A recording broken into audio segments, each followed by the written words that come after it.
My brother's voice came through the baby monitor perfectly clear. I had set it up in the hallway of my own house 3 days ago, tucked behind the coat rack, angled toward the kitchen.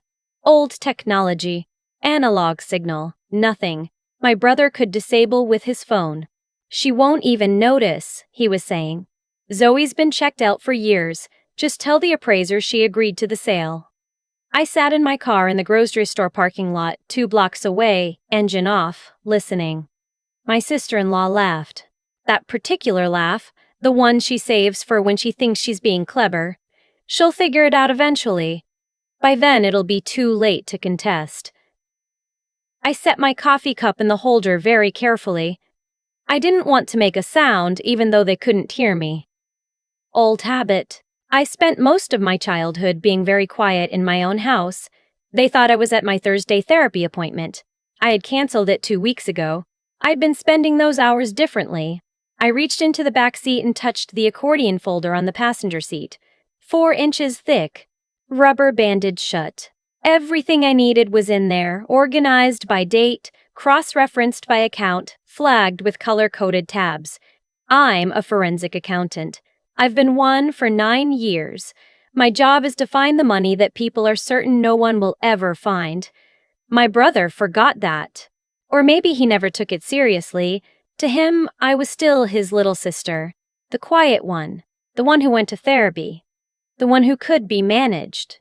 He was about to remember. The house on Aldercroft Lane was left to me by my grandmother. Not split between me and my brother. Not held in trust for the family. To me, specifically, with my full legal name on the deed, notarized and filed with the county recorder's office in March of 2019. My grandmother had her reasons. She never said them out loud, but I understood. She had watched, for 30 years, the way money moved in our family, the way it always moved away from me. I grew up the second child, which in our household meant I grew up invisible. My brother Callum was 4 years older, broad-shouldered, loud, effortlessly charming in the way that made adults want to give him things. He played lacrosse. He had his own truck at 16. He got the college fund. I got a savings account my parents borrowed from twice before I turned 18 and never repaid. I didn't argue. I told myself it was normal. Families share. Families help each other out. That's what family means. I moved into my grandmother's house on Aldercroft Lane after she passed. It needed work, new roof, the boiler was 40 years old, the kitchen hadn't been touched since the Clinton administration, but it was mine. I spent 3 years and most of my savings turning it into something I was proud of. Refinished floors. A kitchen that finally made sense. A back porch where I could sit in the morning with my coffee and watch the light come through the maples. It was the first place I had ever lived that felt like it actually belonged to me. Callum showed up in October of last year with a bottle of wine and a proposal. I'm overextended, he said, sitting at my kitchen table like he owned it. The rental properties aren't cash flowing like I projected. I just need the equity in this place as collateral for 6 months, maybe 8. You wouldn't even need to do anything. Just sign. I said no. He nodded slowly, the way he does when he's filing information away for later. I get it, he said. I'll figure something else out. He left the wine. 6 weeks later, I noticed the first thing. It was a property tax bill, forwarded from a different address. Callum's address. I hadn't changed anything. I owned the house outright. There was no reason for my property tax correspondence to route through my brother's mailbox in Glendale. I called the county assessor's office. It took 4 transfers and 40 minutes, but I finally reached someone who could look it up. The mailing address on my parcel had been updated in November. A change of address form had been submitted, signed, and processed. The signature on the form was mine, except I had never signed it. I hung up the phone and sat very still for a moment. Then I went to my home office and opened my laptop and started pulling records. Here is what I found. Over the following 6 weeks, piece by piece, a quitclaim deed had been filed with the county recorder's office in November. My signature, a notary stamp from a mobile notary service based in Van Nuys. The deed transferred a joint tenancy interest, not full ownership but a foothold, to a holding LLC. The LLC was registered in Delaware. The registered agent was a law office. The law office had one attorney on file. That attorney was my brother's college roommate. I cross-referenced the LLC against the California Secretary of State database. The LLC had been formed in September, 6 weeks before Callum's visit with the wine. He hadn't been improvising that night at my kitchen table. He had been checking whether I'd already noticed. I hadn't. That was the thing that kept me up at night. I'm a forensic accountant. I find financial fraud for a living, and my own brother had been building a case against me in my own house, and I had poured him a glass of wine and told him I'd think about it. I thought about it for 6 weeks. Then, I made a plan. The plan took 3 months. I didn't confront Callum. I didn't call a lawyer yet, though I would. I was already in contact with one, a real estate litigation attorney named Diane, who had been following the paper trail with me and described what she was seeing as aggressively actionable. I didn't tell my parents. My mother would call him immediately. My father would say it was a misunderstanding. I'd been through that particular loop enough times to know exactly where it ended. Instead, I documented. I requested certified copies of every document filed under my parcel number for the past 5 years. I hired a forensic document examiner, a woman named Constance who had spent 20 years with the FBI, to analyze the signatures on the quitclaim deed and the address change form. Her report was 12 pages long. The conclusion was 3 sentences. The signatures were not consistent with the known exemplars provided. There were indications of tracing over a photocopied original. The notary stamp did not match any registered notary active in California under that license number. The notary was fake. I also pulled my credit. This is something I hadn't done in almost 2 years, which I now understand was a mistake. There were 2 accounts I hadn't opened. A home equity line of credit against the Aldercroft property, $60,000, drawn down to $47,000, with minimum payments being made from an account I'd never seen, and a second mortgage, filed 6 months ago, for $90,000. The lender was a private lending company. The interest rate was 14%. My brother had borrowed $150,000 against my house. He was servicing the debt from a pass-through LLC that had my name on it. Another Delaware entity formed with a copy of my driver's license I had given him years ago for a background check on a rental application. I had trusted him with the document. He had photographed it and kept it. I set the credit report on my desk and looked at it for a long time. $150,000. The house my grandmother left me, the house I had spent 3 years and all of my savings repairing, had been collateralized for debt my brother was running, and he was doing it from my kitchen, the one I had renovated. While drinking my coffee, people ask me, they always ask, why didn't you do something sooner? Why did you let it go on? The honest answer is that I didn't know. But the longer answer is about what it takes to see your own family clearly. You spend your whole life with a story about who they are. Your brother is loud and careless with money, but he's family. He means well. He would never actually.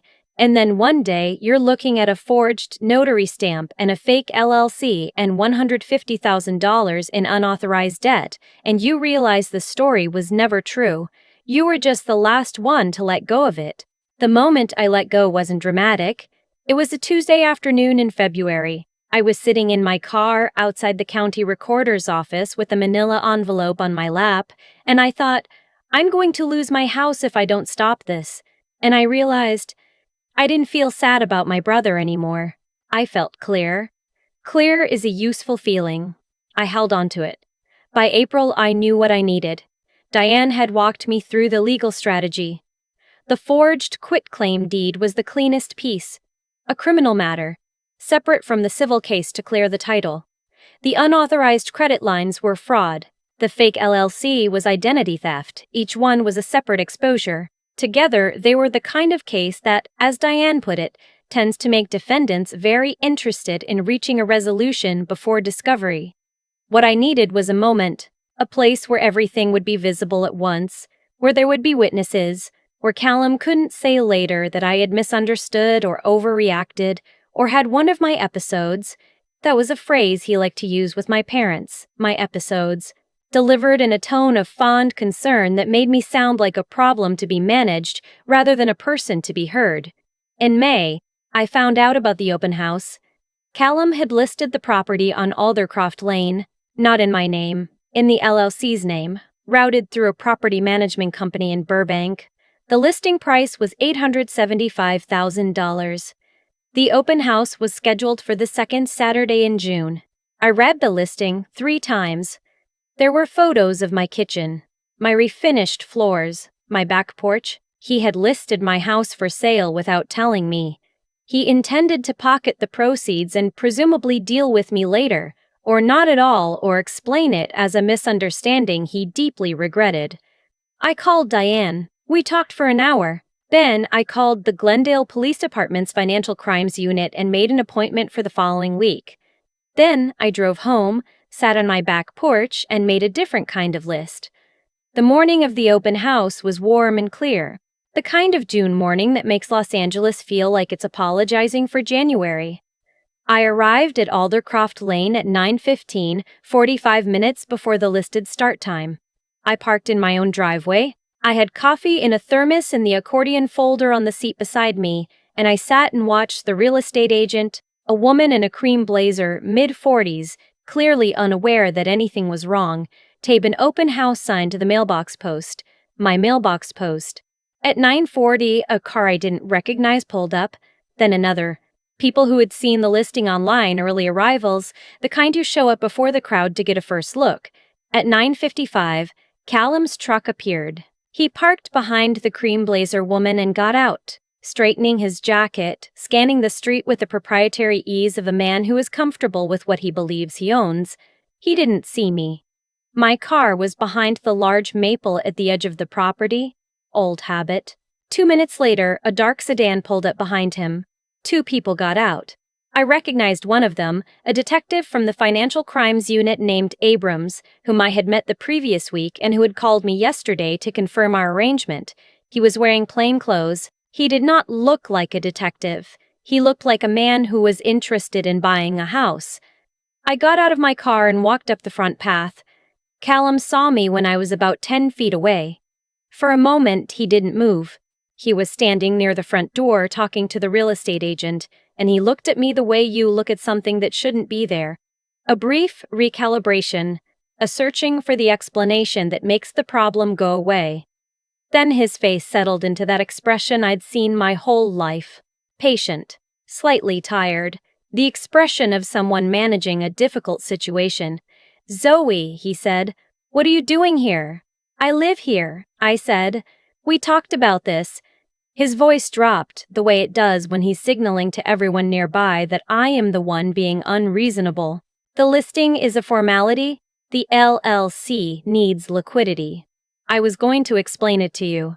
You were going to explain it to me after you sold my house? Our arrangement."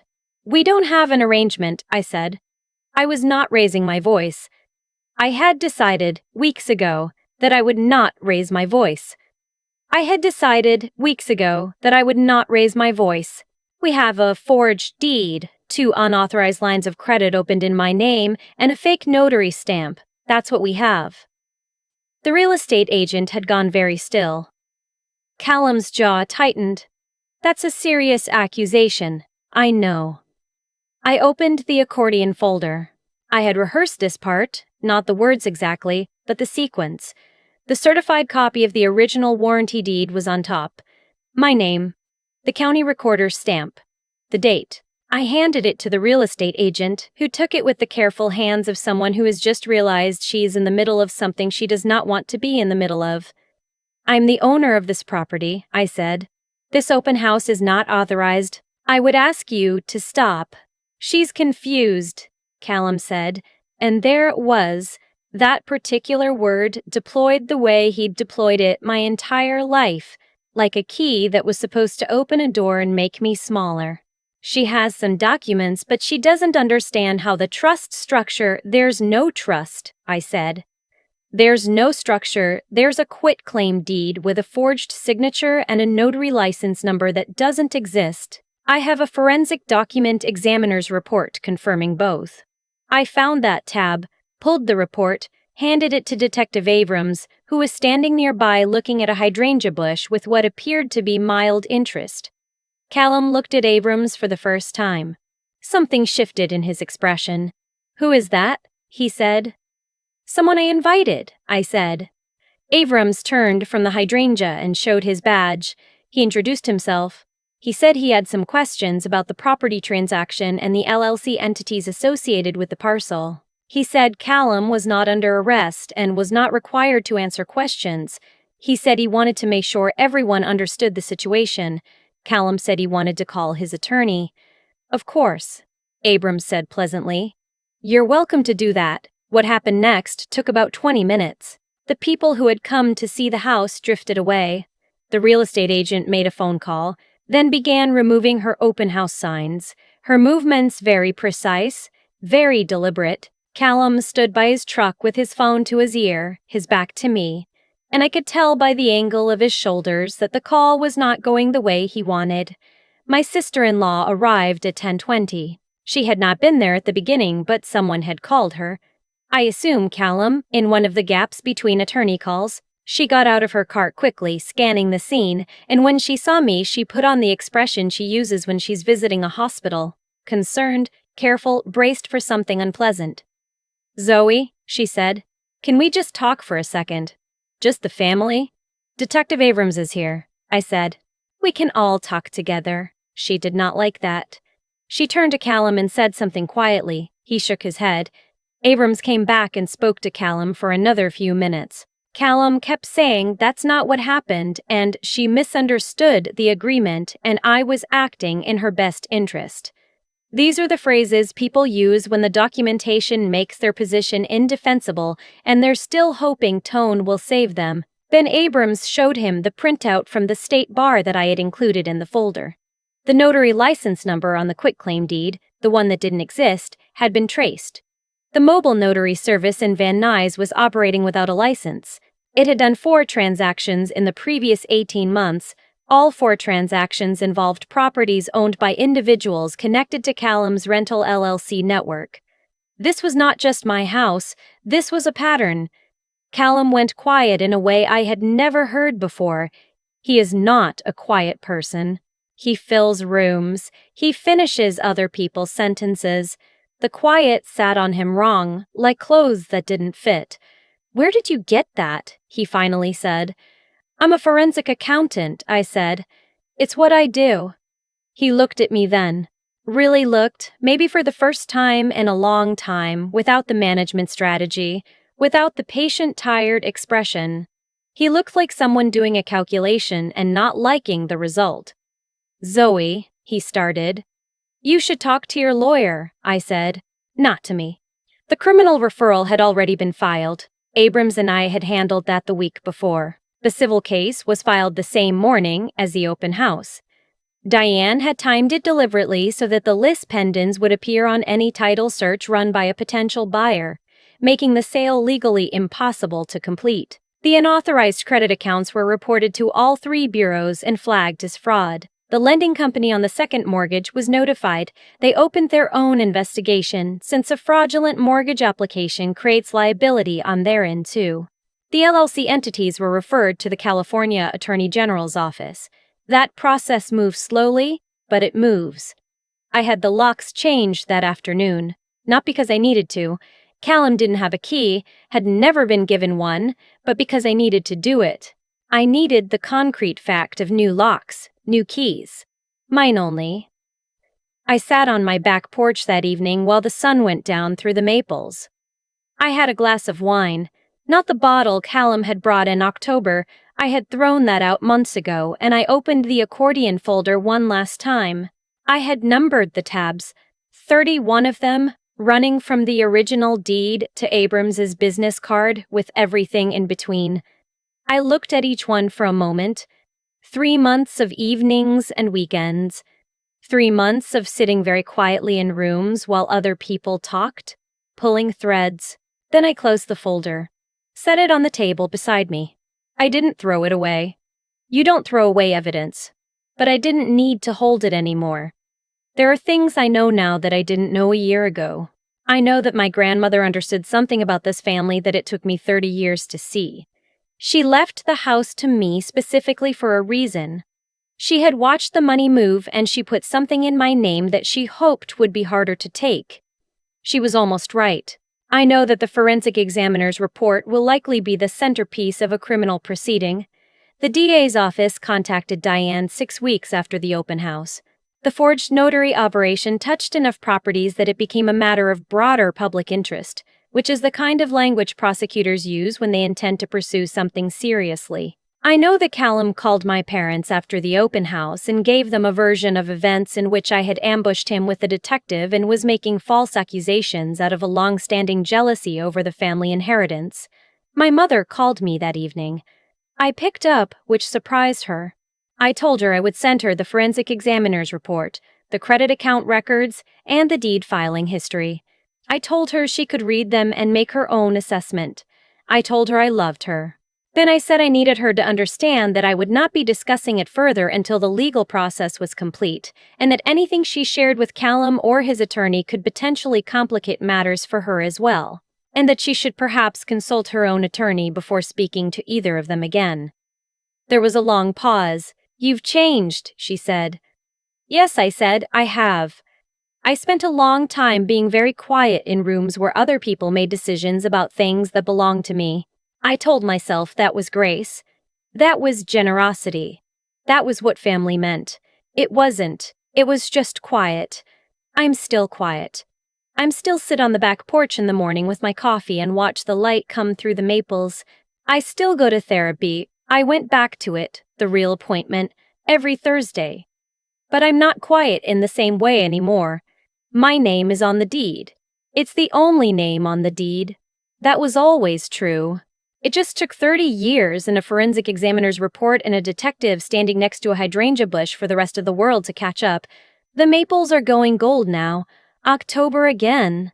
A year since Callum sat in my kitchen with his bottle of wine and his proposal and his expression of patient, practiced concern. I have new furniture on the back porch. I bought it myself in August when the settlement talks began, and Diane said, carefully, that I should expect a favorable outcome. I sat in one of those new chairs this morning and thought about what my grandmother would say if she could see how things had gone. I think she'd tell me I took long enough. She'd be right, but I got there, and the house is still mine. I used to think that staying quiet was a form of kindness, that not pushing back, not making things harder, not demanding what was owed to me, that this was generosity, that it was love, even. I believed that for a long time, probably longer than I should admit. What I know now is that it wasn't any of those things. It was just fear wearing a nicer name. Callum didn't forge my signature because he thought I wouldn't notice. He did it because years of watching me stay quiet had taught him that noticing and acting were two completely different things, and I had never been willing to do the second one. He had learned that lesson from me. I had taught it to him, patiently, over 3 decades, every time I let something go. That's the part that took me the longest to sit with. Not the anger at what he did. That came easily, honestly. The harder thing was understanding my own role in it, not responsibility for his choices. He made those. But I had built a life around being the person who absorbs things, who adjusts, who doesn't cause a scene. And people who are looking for a soft place to land will always find one if you keep offering it. When I finally turned my professional skills on my own situation, the same lens I use every day to find fraud in other people's financial lives, I wasn't surprised by what I found. I was ashamed that it had taken me so long to look. That's the thing about intelligence that goes unused in your own life. It doesn't protect you. It just gives you a more detailed understanding of how badly things went wrong. What changed wasn't that I got smarter. I was always capable of finding what I found. What changed was that I got honest. With myself, first, about what was actually happening and what it was going to cost me if I kept pretending otherwise. That honesty was uncomfortable in a way that's hard to describe. It meant giving up the story I'd told myself about my family, about my brother, about what being a good daughter and a good sister required of me. That story was old and worn, and I'd carried it so long I'd stopped noticing how heavy it was. The morning I drove to the county recorder's office and requested those certified copies, I was shaking, not from fear exactly, from the recognition that once I had the documents in my hand, I couldn't pretend anymore, and some part of me had been protecting that pretense for a long time. But I went anyway. That's the thing I'd tell anyone who's reading this in a situation that rhymes with mine. The courage wasn't in the open house confrontation, or in handing the forensic report to a detective, or in telling my mother calmly that she should consult her own attorney. Those moments looked dramatic from the outside, but by the time they happened, the hard part was already done. The hard part was the Tuesday in February, sitting alone in a parking lot, deciding to stop being someone who notices and does nothing. The house on Aldercroft Lane is still mine. The maples are still there. But what I actually kept, what I'm most glad I didn't lose, was the version of myself who finally decided she was worth the fight. That took longer than it should have, but I got there.